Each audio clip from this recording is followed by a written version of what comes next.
Halo semua, selamat datang di video pembelajaran ini. Hari ini kita akan membahas kontrol produktivitas dalam manajemen perkantoran, mulai dari pengukuran kinerja, teknik yang digunakan, hingga penerapannya dalam dunia kerja. Yuk kita mulai! Pengukuran kinerja adalah proses sistematis untuk menilai sejauh mana individu, tim, atau organisasi telah mencapai tujuan yang ditetapkan. Ini bukan sekedar mengumpulkan angka, tetapi juga menganalisis data untuk mengevaluasi efektivitas serta efisiensi kinerja.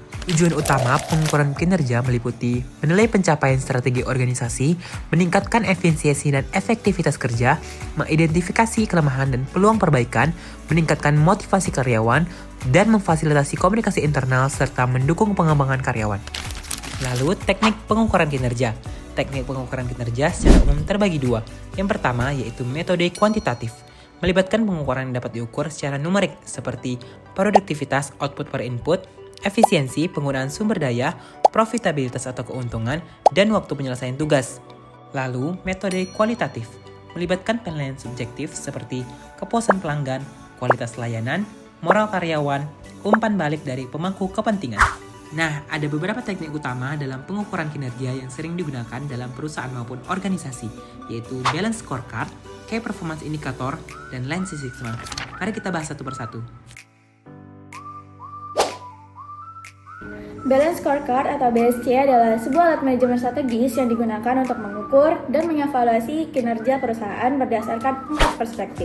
Adapun 4 perspektif utama Balance Scorecard atau BSC yaitu perspektif pelanggan, perspektif proses internal, perspektif keuangan, dan perspektif pertumbuhan dan pembelajaran. Pada perspektif pelanggan, berarti menilai tingkat kepuasan, loyalitas, serta target pasar yang ingin dicapai. Selanjutnya perspektif proses internal, berarti menganalisis efisiensi operasional, kualitas produk, dan proses bisnis internal. Selanjutnya perspektif keuangan, berarti mengukur kesehatan keuangan dan profitabilitas perusahaan, termasuk pendapatan, margin laba, dan efisiensi biaya. Dan yang terakhir yaitu perspektif pertumbuhan dan pembelajaran, berarti meningkatkan kemampuan organisasi melalui pengembangan karyawan, sistem informasi, serta budaya kerja. Key Performance Indicator atau yang disebut dengan KPI adalah metrik yang digunakan untuk mengukur kinerja suatu organisasi dalam mencapai visi strategisnya. KPI membantu perusahaan memantau dan menganalisis kinerja karyawan berdasarkan perencanaan awal serta menjadikan alat untuk meningkatkan efektivitas performa. KPI dibagi menjadi dua jenis utama, yaitu KPI finansial dan KPI non-finansial. KPI finansial mengukur aspek keuangan dalam bisnis seperti pendapatan, biaya, dan profitabilitas. Contohnya net profit, gross profit margin, net profit margin, dan current ratio. Sedangkan KPI non-finansial mengukur aspek operasional yang tidak langsung berdampak pada keuangan. Contohnya, jumlah pelanggan baru, ketepatan waktu, pengiriman produk, dan tingkat kepuasan pelanggan. KPI yang baik harus memenuhi kriteria SMART, spesifik, measurable, attainable, relevant, and time-bound. Spesifik berarti perusahaan harus menentukan tujuan perusahaannya secara spesifik dan mudah dimengerti oleh orang lain.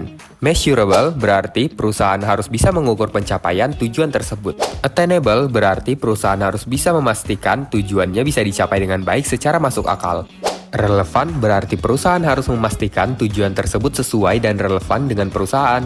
Dan time-bound berarti perusahaan juga harus menentukan jangka waktu dalam pencapaian tujuan tersebut.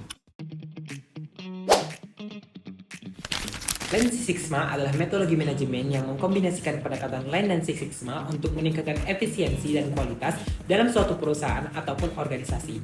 Tujuan utama dari Lean Six Sigma adalah untuk membentuk sistem yang dapat menghilangkan segala bentuk pemborosan sehingga bisnis dapat meningkatkan produksi sambil merapikan proses.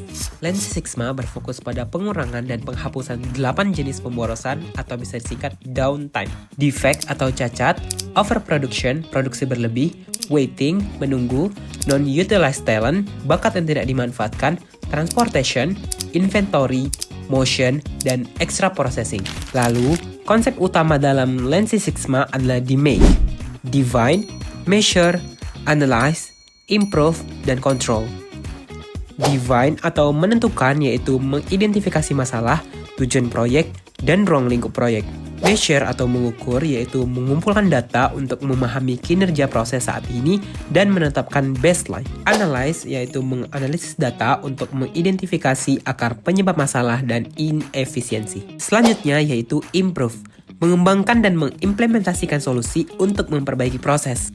Dan yang terakhir adalah control, yaitu membangun mekanisme kontrol untuk memastikan perbaikan berkelanjutan dan kesalahan tidak terulang kembali. Lalu apa sih hubungan dari ketiganya?